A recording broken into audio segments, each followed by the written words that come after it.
Hi friends, నమస్తే. ఇవాళ అయితే ఒక కన్జ్యూమర్ కాల్ చేసి ట్రాన్స్ఫార్మర్ దగ్గర మంటలు వస్తున్నాయని చెప్పాడు.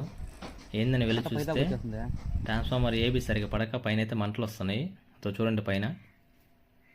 ఆ ఏబీని క్లోజ్ చేద్దామని చెప్పి కరెంట్ ఆఫీస్ కాల్ చేసి ఎల్సీ తీసుకున్నాను. ఎల్సీ తీసుకున్నాక లైన్ చెక్ చేసుకోవాలి. ఒకసారి లైన్ చెక్ చేసుకున్నాను. పైకి ఎక్కి ఏబీ చూశాను. 2 ఏబీలు అయితే బాగానే పడి ఉన్నాయి, 3 సరిగ్గా పడలేదు. ఏబీ క్లోజ్ చేద్దామని చెప్పి క్లోజ్ చేస్తుంటే అసలు పడట్లేదు, చాలా టైట్గా ఉంది.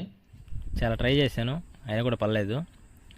అందుకని స్పార్క్ రాకుండా గట్టిగా బయట కూడా దిగేశాను.